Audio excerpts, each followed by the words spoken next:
Kita baca sama-sama ya. Roma 12 ayat yang kedua. 1, 2, 3. Janganlah kamu menjadi seperti dunia ini, tetapi berubahlah oleh pembaharuan budimu, sehingga kamu dapat membedakan manakah kehendak Allah, apa yang baik, yang berkenan kepada Allah, dan yang sempurna. Kalau bulan lalu saya lebih menekankan bagaimana kita menjadi jemaat yang beribadah dan ibadahnya itu sejati, gitu ya. Ayat 1. Nah, kalau kita sudah menjadi jemaat yang tahu beribadah, yang sungguh menyenangkan hati Tuhan, cara ibadah mungkin secara lahiriah berkumpul di sini, beribadah bersama, atau mungkin di rumah. Bagaimana cara hidup jemaat saudara sebagai orang-orang yang beribadah, kita sudah belajar bulan yang lalu. Nah, sekarang firman Tuhan lebih menekankan, lebih memberikan nasihat. Kalau sebelum saya terangkan ini, kita buka dulu 2 Timotius 3 ayat 16. 2 Timotius 3 ayat 16. Nah, kita baca.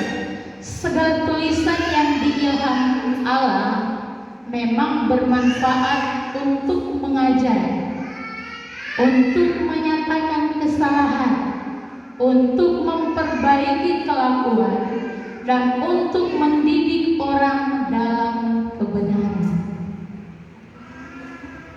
Jadi saya mau terangkan dulu bahwa setiap firman Tuhan yang Tuhan sampaikan lewat alatnya, saya sebagai alatnya, Pak Yanto sebagai alatnya, hamba-hamba Tuhan sebagai alatnya, dikatakan sebagai penyambung lidah Allah. Maksudnya hamba Tuhan itu sebagai penyampai firman Tuhan. Firman Tuhan itu adalah isi hati Allah. Jadi ketika hamba Tuhan itu melayani, ketika saya melayani, Pak Yanto hamba Tuhan yang melayani itu, dia sedang berbicara tentang isi hati Allah. Kami hamba-hamba Tuhan tidak berbicara tentang isi hati kami, buat pikiran kami semata-mata. Apa artinya mulut ini cocok gitu dengan gaya masing-masing, tetapi yang disampaikan bukan isi hati Tuhan. Maksudnya apa? Dari diri sendiri mungkin atau tidak, saudara. Tetapi setiap hamba Tuhan yang menyampaikan firman Tuhan, dia menyampaikan isi hatinya Tuhan, produknya firman Tuhan. Baik itu disampaikan secara mengajar, secara penginjilan, penggembalaan, itu semua adalah firman yang diilhamkan Allah.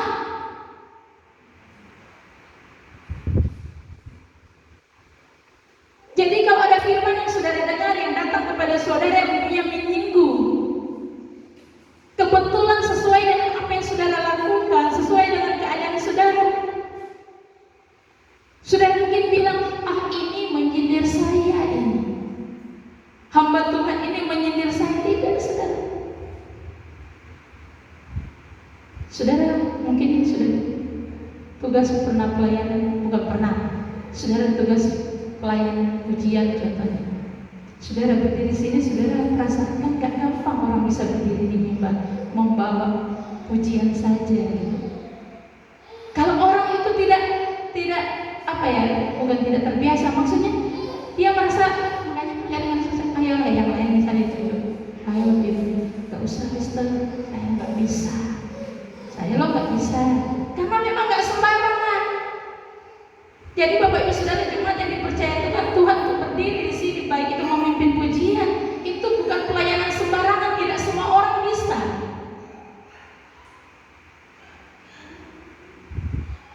Kami pun dipercayakan sebagai hamba Tuhan yang berdiri di sini menyampaikan firman, tidak sembarangan menurut kehendak kami, tidak. Kalau bukan Tuhan yang merapi, Tuhan yang beri hikmat, ilhaman Roh Kudus yang taruh di hati kami, pikiran kami, ini harus saya sampaikan. Saya sebenarnya mau ingin khotbah yang lain, tetapi saya dibawa 2 hari ini, saya dibawa Tuhan untuk khotbah ini.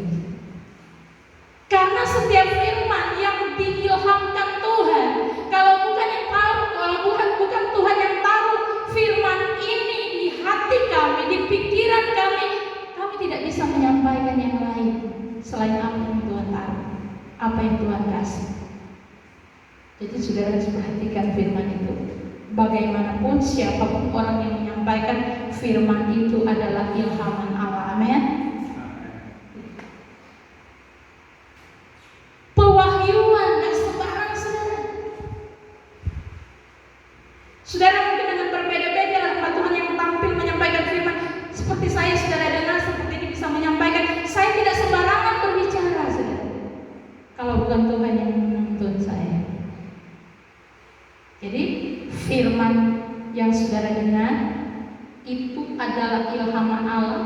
Tujuannya untuk mengajar, ada karunia mengajar, untuk untuk menyatakan kesalahan. Firman itu untuk menegur. Kalau saudara jemaat sekolah, maka firman Tuhan, siapapun hamba Tuhan yang membawa firman yang menegur saudara, itu adalah ilhaman Roh Kudus untuk memperbaiki kelakuan. Firman itu, saya katakan lagi, siapapun yang menyampaikan, kalau itu kena kepada kita dan itu benar-benar bisa menempel kita untuk memperbaiki kelakuan kita, amin. Ya, memperbaiki dan untuk mendidik orang dalam kebenaran. Ada banyak di tempat-tempat lain seperti khotbah kan tersinggung, seperti khotbah kan tersinggung. Padahal apa? Tujuannya untuk mendidik umat Tuhan, jemaat yang salah menjadi benar, amin. Itu sudah. Jadi jangan sebentar-bentar protes. Oh, ini firman Tuhan ini untuk saya. Bilang tidak sembarang orang berbicara di dinas kan. Sudah tahu ya, firman Tuhan disampaikan seperti itu, tujuannya itu. Nah, kita kembali ke tadi. Firman Tuhan, nasihat firman Tuhan di dalam Roma pasal 12 ayat 2. Saya tidak banyak ayat, hanya ini ayatnya.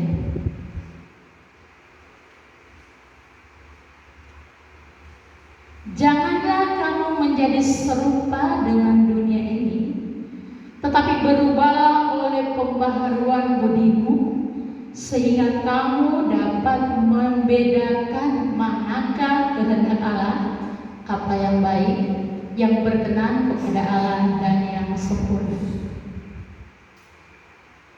Ini merupakan apa menurut firman Tuhan yang apa? Kalau saudara hubungkan dengan ayat tadi,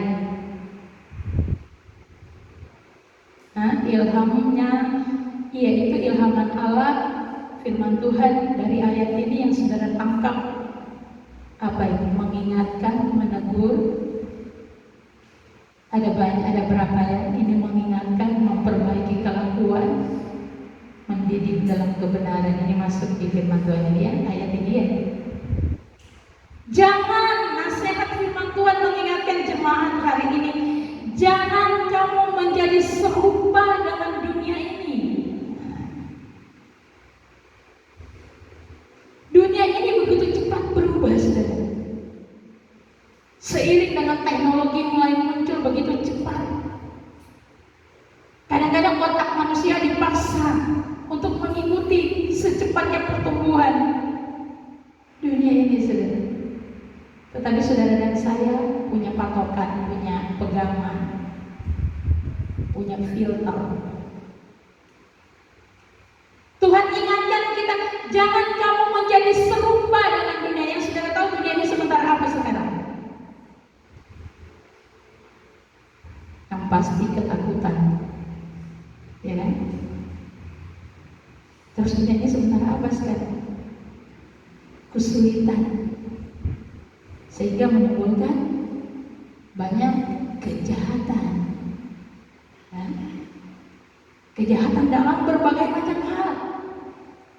Orang-orang tua, anak-anak, pemberontakan, pencurian, pembunuhan.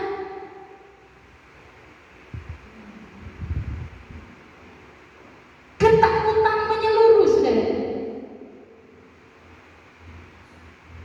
Ini dunia yang sedang kita hidupi hari ini.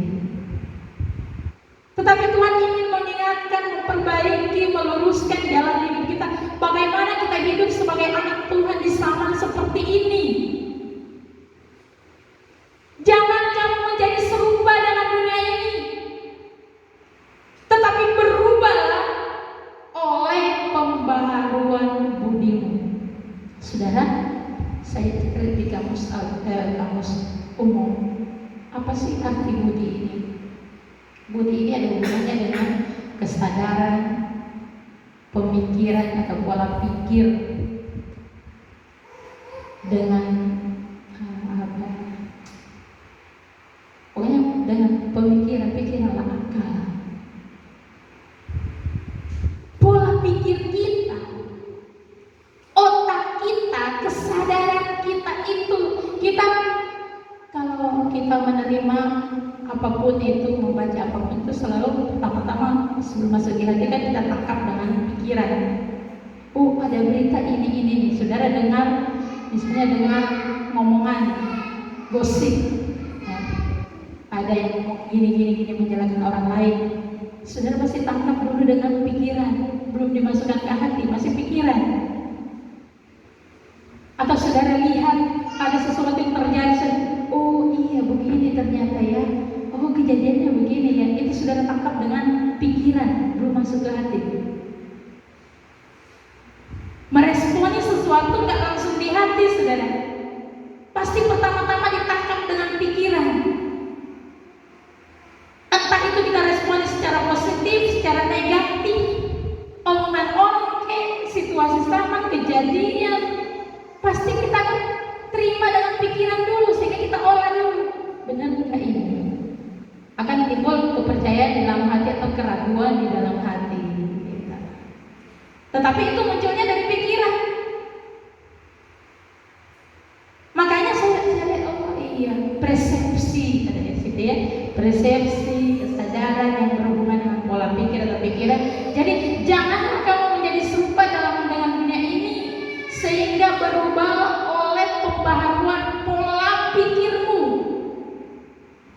kesadaranmu, persepsimu. Jangan menjadi seperti orang dunia. Berubah. Sehingga pikiran ini, kenapa pentingnya pikiran itu harus diubahkan, saudara? Karena dengan pikiran ini, ketika pikiran telah diubahkan, pikiran ini membawa kita mengerti kehendak Tuhan. Amin. Pikiran kita ini yang dapat membedakan mana yang baik, mana yang tidak baik, mana yang benar, mana yang salah.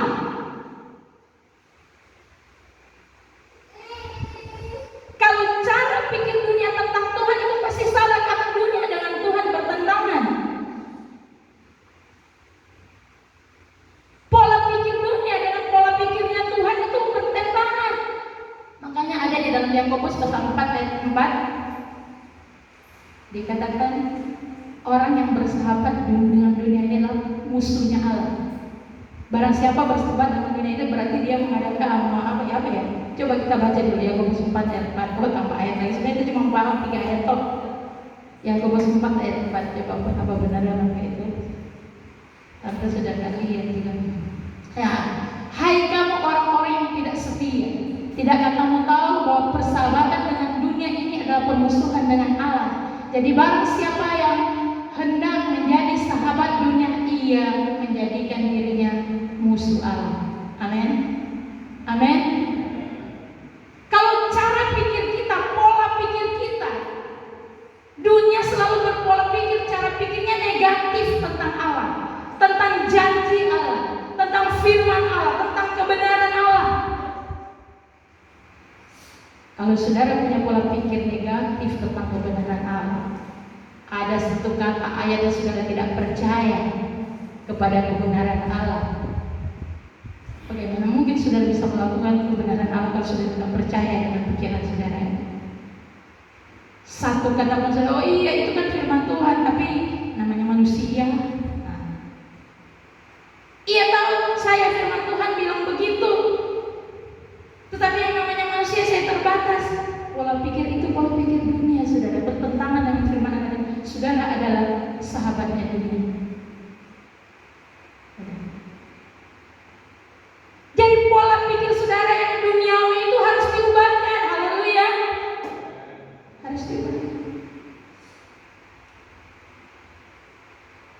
berubahlah oleh pembaharuan budimu. Kalau saudara sudah menjadi ayat 1 yang saya terangkan bulan lalu, saudara adalah jemaat orang percaya yang ibadahnya sejati di hadapan Tuhan, pasti gampang untuk ayat 2 ini. Karena ibadah itu bisa mengubah hidup kita. Haleluya.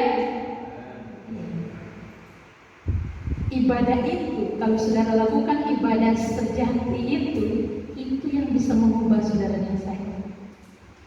Tadi, ubahlah kami Bapa, bentuklah kami Bapa, jadikan kami sesuai dengan firman-Mu. Saudara, saat saudara beribadah, saudara nyanyi lagu ini. Firman Tuhan disampaikan, saudara diubahkan oleh Tuhan dalam hadirat Tuhan. Pola pikir yang salah, paradigma yang salah, pikiran yang negatif. Kalau pikiran sudah negatif, pola pikir sudah negatif, saudara nggak bisa lihat kebenaran, nggak bisa terima kebenaran. Kalau pola pikir saudara tidak diubahkan, selalu negatif, selalu negatif. Saudara tidak bisa menerima kebenaran. Jadi saudara dan saya harus diubah pola pikirnya, yang salah menjadi benar, yang rusak menjadi betul, yang kotor menjadi bersih. Amin. Amin. Harus begitu menjadi umat Tuhan. Tidak boleh santai-santai lagi. Kemarin sudah disampaikan firman Tuhan. Sekarang kita sudah di penghujung hari akhir sangat. Nggak boleh lagi kita santai-santai. Hamba Tuhan nggak boleh lagi lembek-lembek melayani Tuhan, menyampaikan firman Tuhan. Ubah pola pikirmu yang kotor, yang rusak, yang bengkok, yang negatif, menjadi pikiran yang diubahkan oleh Tuhan, menjadi pikiran yang baru, sehingga kau bisa mengerti kehendak Tuhan. Ketika firman Tuhan disampaikan, kau terima dengan akal sehatmu dan akan turun di hati menimbulkan iman yang sungguh-sungguh kepada firman Tuhan itu. Sudah pikiran yang salah dipertahankan.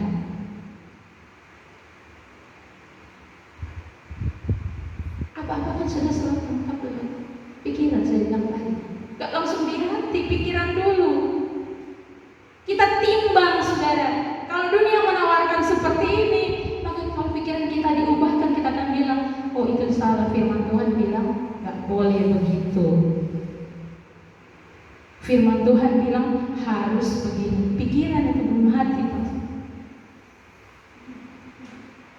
Kalau ada saudara dengar perkataan yang negatif yang membuat engkau lemah imanmu, pertimbangkan dulu. Pikiran yang diubahkan Tuhan akan bisa melihat mana yang benar dan mana yang salah.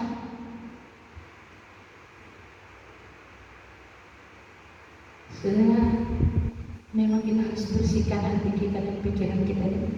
Ya, sekarang saya khotbah bukan tentang hati, tentang pikiran. Karena pikiran ini juga menentukan. Ya, hati mengendalikan seluruh hidup kita memang, tapi pikiran ini yang selalu ambil keputusan, saudara, sehingga tertanam di dalam hati. Saudara berpikir dan saudara mengambil jalan yang salah, yang nggak benar, yaitu dari pikiran. Kemudian saudara ada di dalam hati, terus saudara lakukan. Nah itu jadinya seperti itu. Jadi Tuhan, saya benarkan ini. Tuhan kasih manusia kita ini kan kepala ini ya tertutup demikian rupa, ada batu kepala, ada rambut gitu. Di dalam ini ada otak, ada pikiran yang mengendalikan kesadaran kita, akal kita dan lain sebagainya. Nah, Tuhan taruh di badan ini ada hati yang menggerakkan, yang merasakan, yang mendorong tangan, kaki, mulut untuk bergerak dan berbicara.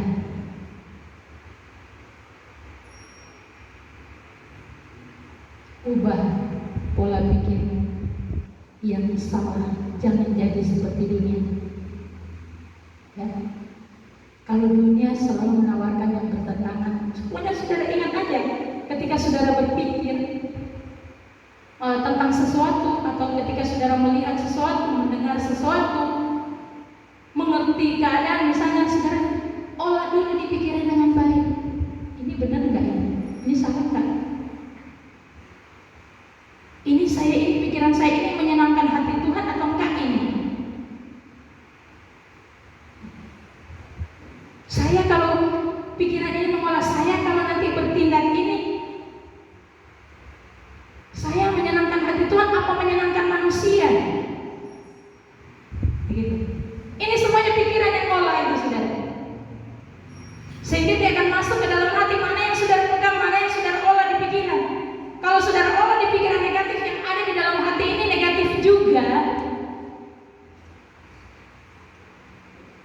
Kalau saudara dan saya punya pikiran kesadaran yang baik, positif di dalam pikiran ini, saudara akan masuk dalam hati saudara menjadi hati yang baik, dan yang saudara dan saya lakukan adalah yang baik. Amin. Haleluya. Itu. Jangan jadi serupa dengan dunia. Dunia ini sekarang itu seperti saya bilang tadi, sudah ada ketakutan yang luar biasa. Dunia ini, pikiran dunia ini sedang ada dalam ketakutan yang luar biasa. Ada dalam krisis dalam segala hal, menimbulkan pertengkaran, perpecahan, menimbulkan iri hati, menimbulkan kedengkian, pencurian, pembunuhan dan lain sebagainya. Karena apa? Pikiran dunia itu negatif tentang kuasa Tuhan. Tidak mengalami Tuhan. Orang-orang duniawi tidak mengalami Tuhan. Ada orang percaya yang masih positif, berarti dia tidak mengalami Tuhan. Yang masih negatif, masih, kalau Bapak Ibu Saudara, sesuaikan aja pola pikirmu hari-hari. Apa saya pola pikirnya Tuhan atau pola pikirnya dunia? Yang pasti tadi Yakobus bilang, kalau engkau bersahabat dengan dunia, engkau adalah musuh Allah.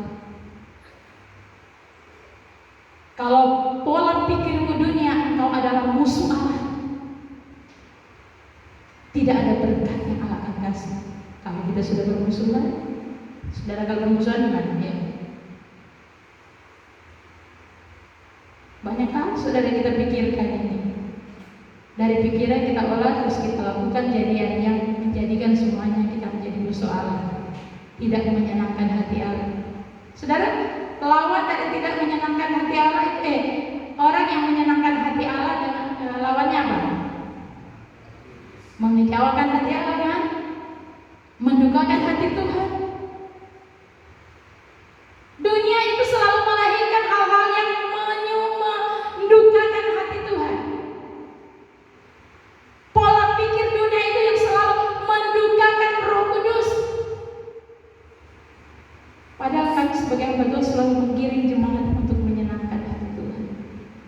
Lewat apa? Lewat firman yang selalu mengajar saudara, mengingatkan saudara,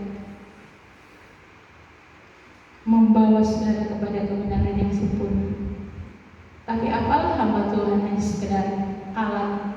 Saya tidak bisa mengubah pola pikir saudara, tidak bisa saya.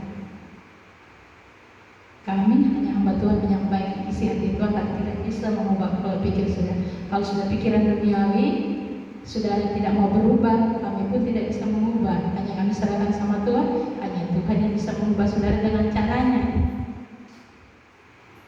Tetapi saya mau katakan hari ini firman Tuhan mengingatkan kita, jangan kamu menjadi serupa dengan dunia. Haleluya. Haleluya.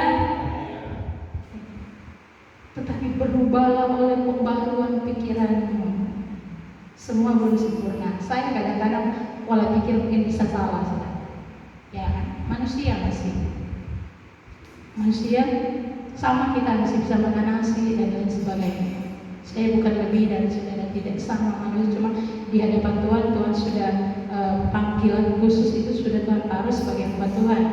Tapi untuk surga itu sama kita, sama-sama kita kerjakan. Mau seperti apa kita di surga, sama-sama kita kerjakan. Gak bilang pendeta ini tempatnya di surga seperti ini, jemaat ini gini, atau pendeta ini yang masuk surga, jemaat ini nggak masuk surga. Enggak.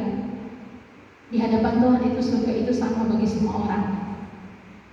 Cuma membedakan tuh ada yang mengajar, ada yang mendengar pengajaran seperti itu. Nah, saudara, Tuhan mau berubahlah oleh pembaharuan. Saudara, mungkin hari-hari ini kita minta ampun sama Tuhan kalau pola pikir kita salah. Kita seperti orang dunia. Kita seperti orang dunia. Dan saudara tahu tadi firman Tuhan bilang kalau saudara seperti orang dunia, saya seperti orang dunia, kita adalah musuhnya Allah. Saudara gak mau jadi musuh Allah kan? Amin. Amin. Gak mau jadi musuh Allah, haleluya. Ubah pola pikir, persepsimu tentang hidup, tentang keadaan. Arahkan pikiran kepada hal yang positif, kepada kebenaran firman Tuhan. Kalau dunia bilang A, saudara harus ingat firman Tuhan bilang B. Saudara harus lebih ikuti apa kata Tuhan, ya, sehingga kamu dapat jadi barang siapa menjadi. Sudah ini kan yang tadi kembalikan tadi Roma 12 ayat 2.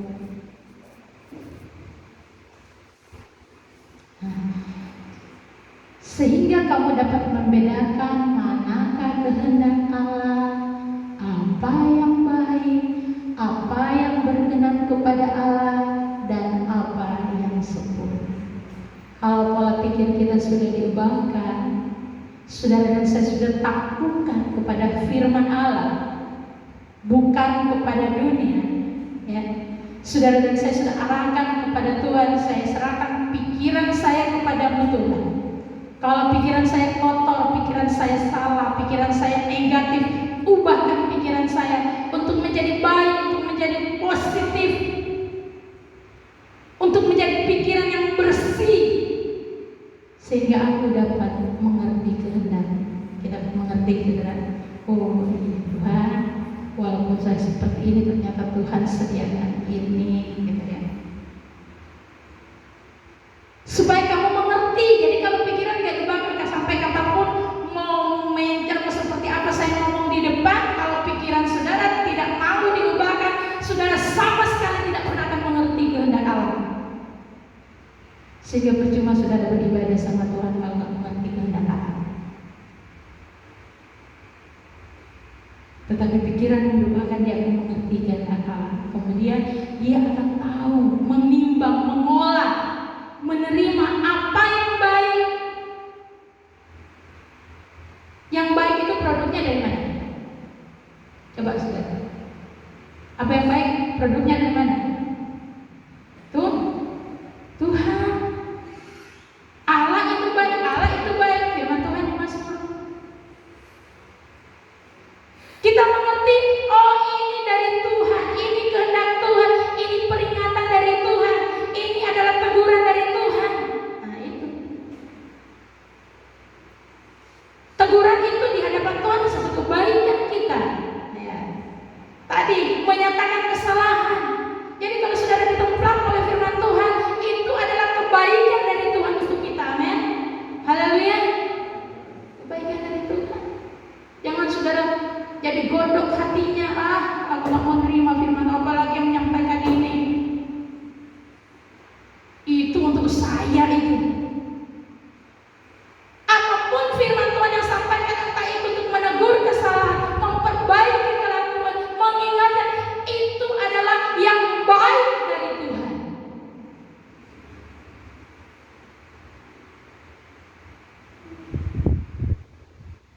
Tuhan tidak pernah kasih dia. Saya sakit bukan karena Tuhan jelek, jahat sama saya enggak.